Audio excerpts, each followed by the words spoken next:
Hello, I'm Luca and this is the Web3 in Travel podcast, where you can learn about crypto, blockchain, and how the new internet will change travel.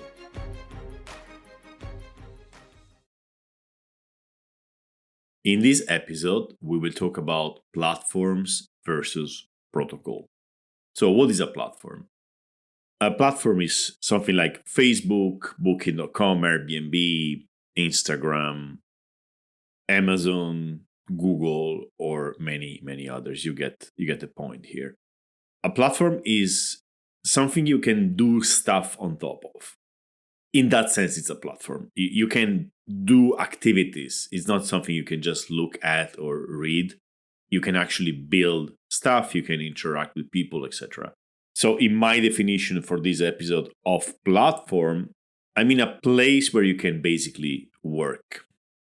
The platform provides you all the instruments needed to do some kind of activity. And the platforms I mentioned are centralized in the sense that there's a company making all the hard work to let you do your own work on top of them. And being a company, the end goal is to basically make money. So they build a platform for you, you use the platform, and they extract part of the value you create. And of course, you created this value thanks to the platform itself. So it's fair to say that there's a kind of collaboration between you and the platform to create stuff, and everybody gets something out of it. I want to be very clear. Platforms are not evil. They are just businesses which create an environment in which you can do your own stuff. So it could be said that a platform is a place online where you can do stuff, and this place is made by a company. A protocol is something similar, but there's no company behind. So a protocol is a place or allows the building of places where we can do things, but the protocol itself, yes, it's been built by people, but there's no company extracting money out of it. So for instance, email is a protocol, the internet is a set of protocols, even podcasts in a way are protocols. So protocols are more a set of rules everybody agrees on. So if we ask ourselves, how can we exchange messages? And somebody goes like, okay, let's use SMTP. Let's use this protocol. And because everybody agrees to use the same and everybody knows how it works, we can actually have email. And there's no company behind the email. The email protocol does not need a company to exist. On top of this protocol, there can be companies like Gmail, managed by Google, is an email service on top of the email protocol. But if Google shuts down, if Gmail shuts down, we can still have email. If every email address, every email service dies tomorrow, after tomorrow we can just rebuild it, as long as we remember how to do it and we agree to use the same rules. So protocols are, in a way, a set of rules everybody agrees to use. So protocols are very resilient. It's just, let's just remember how email is done. Let's just remember how the internet works. And even if it dies, we can rebuild it. Platforms are not that resilient. If an OTA disappears tomorrow, you cannot just rebuild it because all the data is gone too and it cannot be recovered. So if the OTA you're using shuts down tomorrow, you lose everything in it. Protocols and platforms are different and both serve certain use cases. In some use cases, it's better to have protocols. In other use cases, it's better to have platforms. Let's see the main differences. First of all, the point of failure aspect. Platforms have a point of failure. If a company creates a platform and then the company dies, the platform usually dies too, while the protocol doesn't have this point of failure. So for things which we think should be resilient, we should better use protocols. Platforms generate a lot of concentration of power, and we know this in the travel industry, how OTAs are very powerful. Protocols distribute the power, or at least do not concentrate it, and then the fight for power happens on top of them. Again, the internet is a set of protocols, and on top of those protocols, there are platforms like the OTAs, and the fight for the power is at the OTA level, not at the internet level. Nobody is fighting in the travel industry to control HTTP, FTP, and all these protocols we use. And then value extraction. So any company building a platform tries to extract value to get money and pay for the development and pay for the investment. Protocols are free. The email protocols are free. The internet protocols are free. Somebody actually wrote them, and it's open source. People really worked on them, but they didn't sell them. They didn't put any royalty on them. We use email for free. We use the internet for free. What we pay on the internet is not the internet itself, is the connectivity and other things. So every time there's a platform which gives you value, you have to share a bit of this value with the platform itself. And every time there's a protocol, it's completely free. When Google started, well, Google did it a lot. It tried many times to get into the travel industry, but recently they started competing with the OTAs, right? And many people were happy about, oh, finally we have Google, finally we have a different system, etc. Which is true in a way. I mean, Google does things differently and opened up competition probably. So it's been, or it will be, a net positive.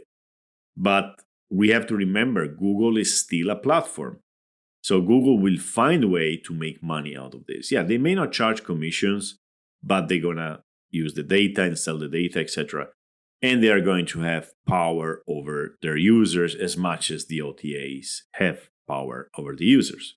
So when you have a limited number of competing platforms in the travel industry and a new platform comes in, yes, it can change things, but it's not really a big revolution. It's still a company which is trying to make money in some way or another.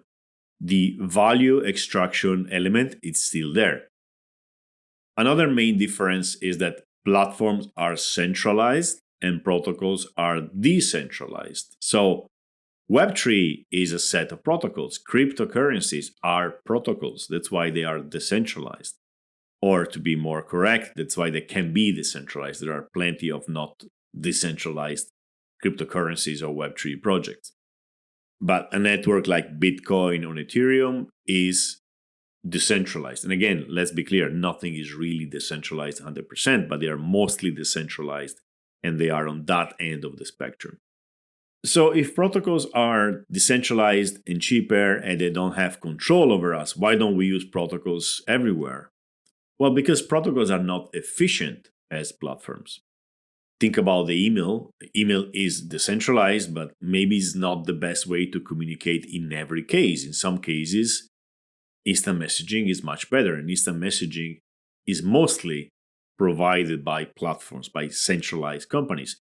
Yes, there are decentralized instant messaging systems, but they were not that successful. Why? Because they're not that efficient, they're not that user-friendly. Because in order to keep the decentralization, there are trade-offs, and often these trade-offs are in the UX, in the easiness of use, in the speed, etc. So platforms tend to be more efficient, more user-friendly, faster, cheaper in the short term, and more expensive in the long term. Let me tell you what I mean by that. So Twitter is cheaper, more efficient, faster than any decentralized social network until it gets very expensive when maybe your account is shut down.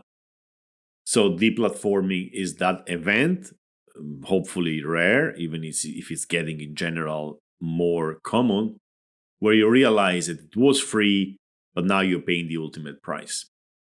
Think about the Russian Instagrammers who lost completely access to their accounts, or I don't know what happened. I guess they cannot access Instagram anymore. It was free, it was cheap, it was super efficient, and now it's nothing. All the work is gone. And this happened now to the Russian Instagrammers. It could happen tomorrow to anybody who says the wrong words and loses completely access to what they've been building for years. So centralized platforms are cheaper until they become extremely expensive. And this is like the same thing which happens when Airbnb shuts down an account because something happens. And then, it was not free, but it was more efficient than any decentralized alternative like direct bookings. Direct bookings are a kind of a decentralized alternative to centralized bookings from OTAs. And the moment you are deplatformed from Airbnb, you realize, yes, it was faster and cheaper. I didn't have to worry about a lot of things. But ultimately, it's very expensive because I spent maybe 5 years building my reviews and now they're gone. At the other end of the spectrum, we have the protocols, which are harder to emerge. It's really hard to build a protocol because even the best protocol, if it doesn't get used, it's worthless. A protocol is like a language. You can write a new kind of language which is better than English, right? Or maybe Esperanto was a protocol of languages. And it turns out that nobody is using it while everybody is using English. So maybe Esperanto was better, but English took over. So English is today the protocol of communication in the world. And it didn't emerge because it's better. It emerged because, historical reasons. The British Empire helped this language become the international language. And it doesn't really matter if you're using Esperanto, French, or English as an international language. What matters is that we have an international language. So if you want to be able to communicate with the highest number of people in the world, you learn English. And the world is much better off by having a shared language. And imagine having a language which is built by a company and the company is actually successful in convincing the whole world that this language is the international language and everybody uses it. But because it's made by a company, every time you use it, you have to pay. And if you say the wrong words, you can't use it anymore and you're out of the system. It's, of course, a dystopian scenario. So protocols ideally should be completely neutral. They shouldn't have any kind of political or company aspect in them. So once we have a protocol, we are all better off, right? It's harder to emerge, is less usable, is more expensive, it is often slower, but it's free. Free in the sense of no cost, but also especially in the sense of no control, which means freedom. So platforms are like walled gardens. You need to be admitted to it. You need to be kept inside, but if something goes wrong, you are out, or often you cannot even get in. While protocols are open fields and do what you want with them. So do we have travel protocols today? Yes and no. So there are shared ways on which we agreed on how to communicate, right? Like GDS systems kind of are standards. So protocols are standards. And there are standards in the travel industry, but more often than not, they are proprietary standards. So they create a lot of fragmentation. Think about the iCal protocol. Okay, iCal is a system which allows for calendars to talk to each other. And it's an open protocol. And it's being used by, for instance, the OTAs, which communicate with each other to sync the calendars. And they allow, in a slow way, they allow for every OTA to have this sync calendars. The alternative are channel management systems, but then you have to pay a company, it has to be integrated, it gets fragmented very quickly. While with iCal, any OTA can just decide, okay, let's integrate iCal, so we will have all our bookings synced, and we can also sync our bookings on other platforms. It's just better for everybody.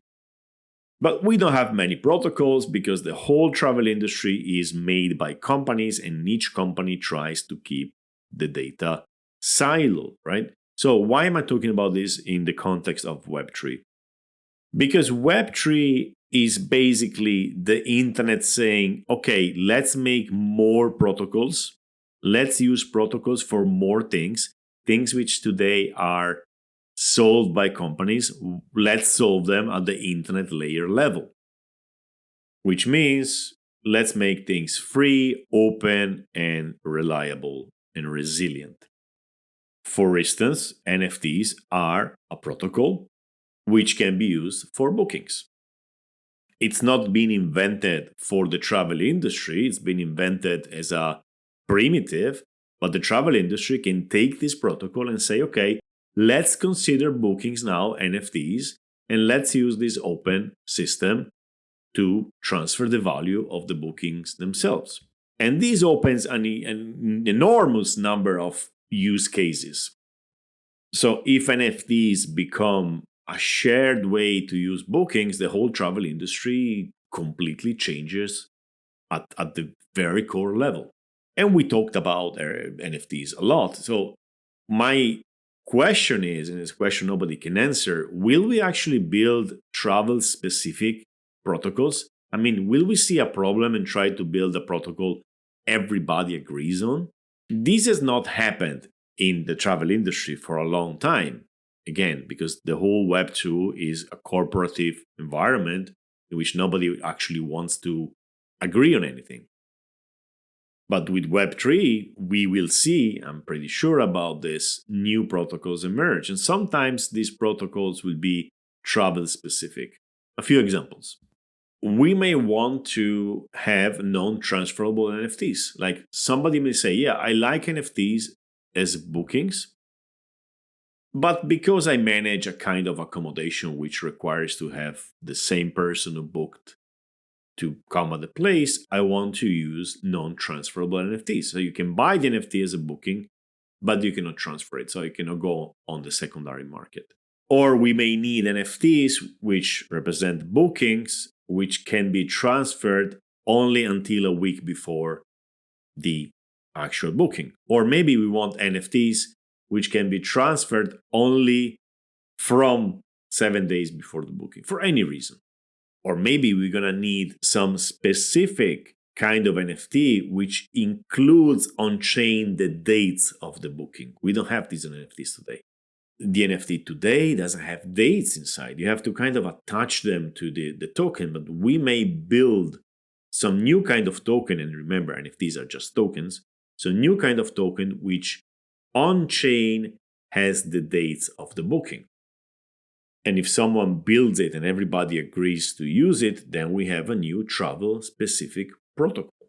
Maybe we will want to make some expiring tokens which represent bookings, so that after the checkout date, the token disappears or changes state or becomes something different. Maybe it becomes tokens for whatever reason. Maybe it becomes rewards points. Another example are escrow protocols. So, when Airbnb gets the money from the guest and keeps it for the host until check-in, this is an escrow.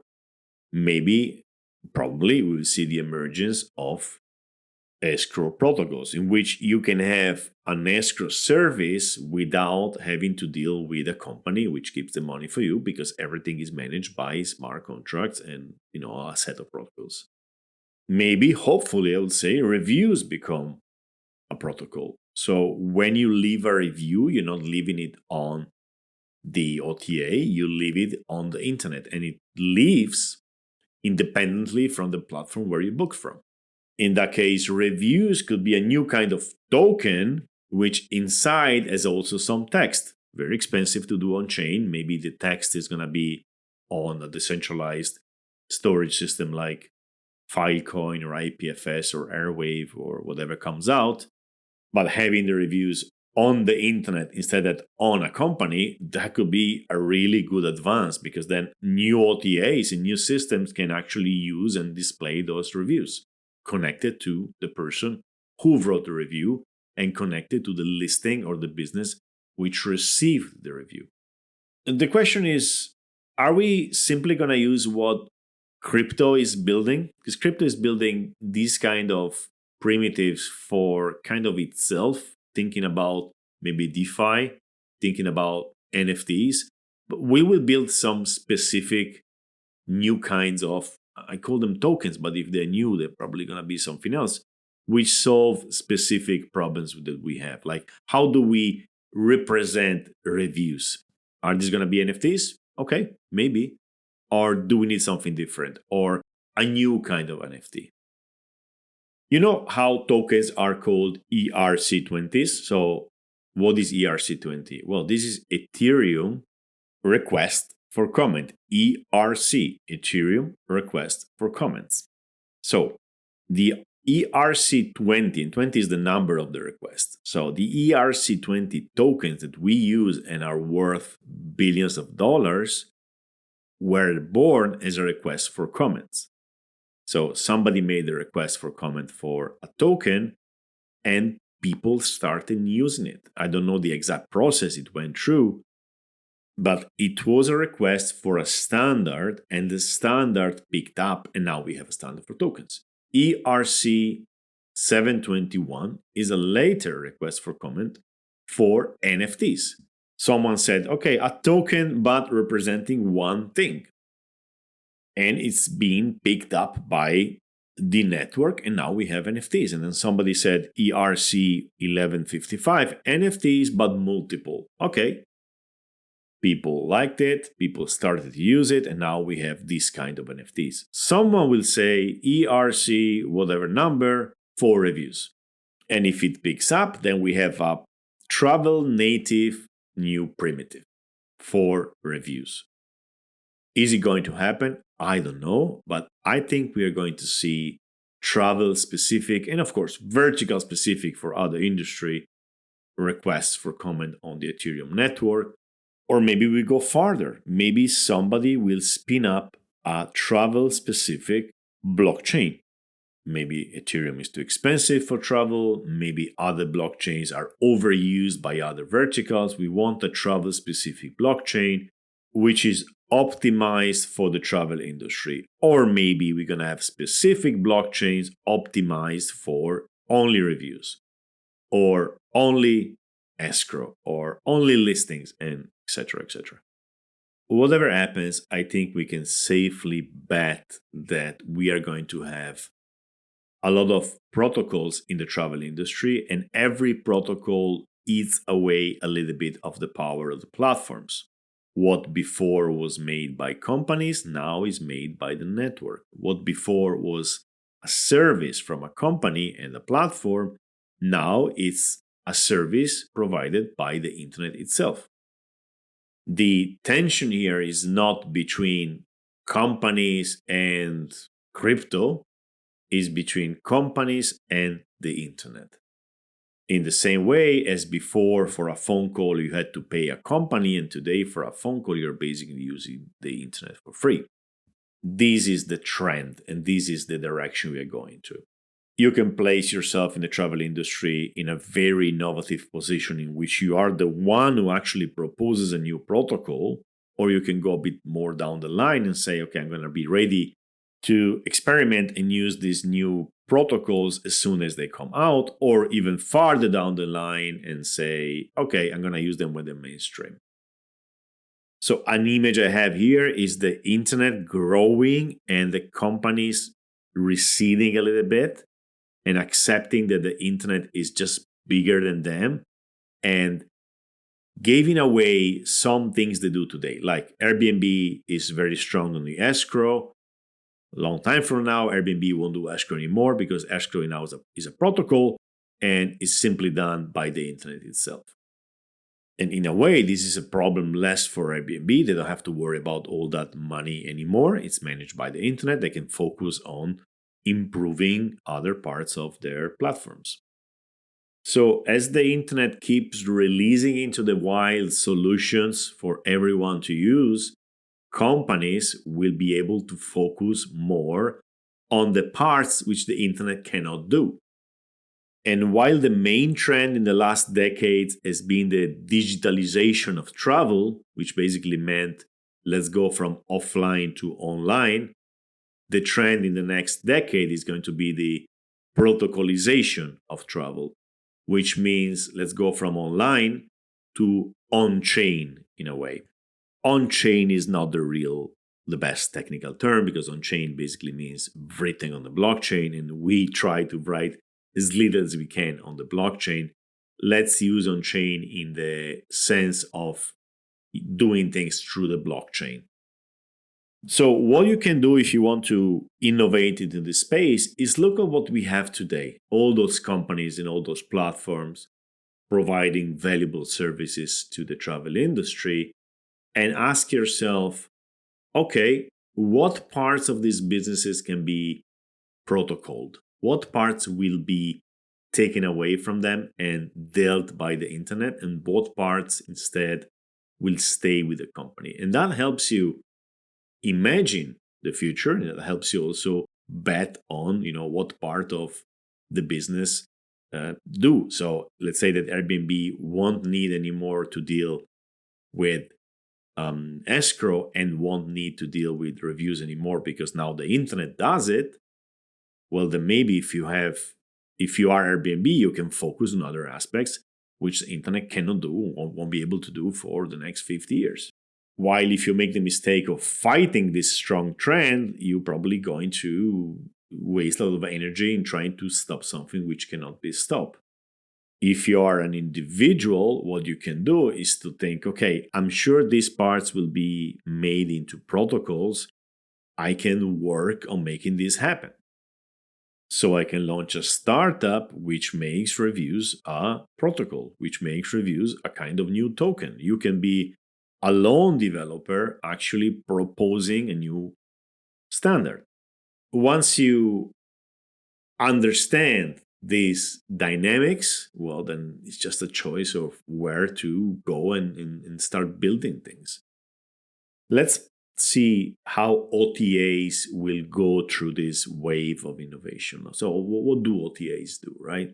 So they offer listings. You can go on an OTA and see listings. Is this something which will become standardized? It could be, because why am I building the same listing twice on different OTAs? Why don't we have a protocol for listings? Well, maybe somebody will create a protocol for listing on chain. So you create your listing as a token, as an NFT, as a listing, and on chain you have all the main aspects of the listing. So the name, the description, etc., etc. Now, as I was mentioning, there's no way you can do this on Ethereum, because writing some text on Ethereum will cost you a lot of money. So maybe there's going to be a specific blockchain for listings, and then each listing is an NFT. Same things goes with price management. Why are prices written in databases? Can we write prices on chain? Well, on chain is immutable, so no. Can we store them on IPFS? Maybe yes, also immutable, maybe not the best way.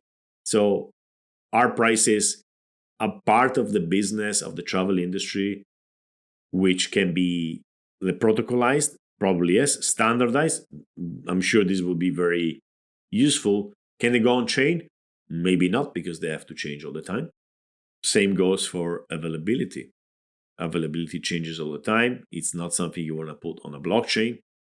But maybe you can keep the availability in signatures. So something which is not written on the blockchain, but is kind of available openly on a shared network. A bit like the iCal, which is stored on a server. Well, the iCal will be stored on a decentralized system or on a signature, maybe. I'm not sure. And we could go on a long time. Like dispute management. Today, Airbnb has a person who judges the issue which happened in your accommodation. Tomorrow it could be decentralized. There's a company, I talked about it before. It's Claros. They talked yesterday at the United Nations. Is about dispute management. We can have the internet, the collective effort of people online on the internet to decide about specific disputes in accommodations. So instead of having one person which decide, you have a set of a few people and they decide, and then on chain they decide where the money goes, who made the mistake, etc. We have theorized this in the white paper of Trips Community, for instance. So to sum it up, we have a world of platforms in travel today. We will have more and more protocols. Platforms will become thinner and less powerful. Protocols will become more the backbone, the infrastructure of travel. And things will change. They will change a lot, especially when the thinking goes from, okay, what problem do we have in travel? This problem, great, I'm going to launch a startup, raise some money, and create a company, and then maybe a platform or a service. And it goes from there to, okay, what problem do we have in travel? Okay, what protocol can solve this problem? What standard can solve this problem? So when most people will go from, let's create a company which solves the problem and then extracts money out of the solution, we will go to, let's create something for free, which is a protocol. Maybe tokenize it, so to reward the builders and the first adopters and everybody who believes into the solution, but where the end result, the end product, is an open protocol, which is a public good, something everybody can use and it's just there for free, like a blockchain. Again, a blockchain is a public good. You pay to use it because you're paying the miners, but it's a free public good. You can make a new one and don't pay anything. Even if I don't think free blockchains will ever exist, because if you do free transactions, then you have spam, but that's another story. So we can expect a whole cultural shift, a mega shift from let's build startups to solve problems to let's build protocols to solve problems. And this will finally maybe solve the extreme fragmentation travel is suffering from and is always been suffering from. And this will allow us to go in a more cooperative world where we do things together and we extract value out of our work in a different way. Because let's be clear about this. This is not about a socialist approach to the problem. It's not about let's somebody work hard and everybody else have free access to the hard work they did. This is let somebody work hard. Let's even the individual work hard and try to bring a solution. And if they bring a solution, they can profit from it through the tokenization. They don't need to build a startup and raise money from investors. They can simply build a system. And also, it will allow people to say, no, I don't even want to make money out of it. All I want to do is create a standard.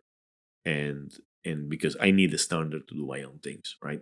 And the way people are rewarded for their contribution is simply different. The person who built the ERC 721 standard, which is the NFT, is a person called Dieter Shirley from Dapper Labs from Canada. This person didn't make a dime on the standard, but I'm sure he had plenty of opportunities to make some money by being early in this space. So, plus the satisfaction of having created something as big as NFTs. So Web3 has ways to reward people who study, learn, and build open stuff. Building public goods always pays off in the longer term. So I really hope we will see in travel this kind of new culture to come out. Let's build stuff everybody can use. Let's build free stuff, standards, and protocols. And let's move away from this platform-centric approach to the travel space. Traveling as a human activity is about discovering and sharing and being open. So let's hope we can bring this to the infrastructure level too.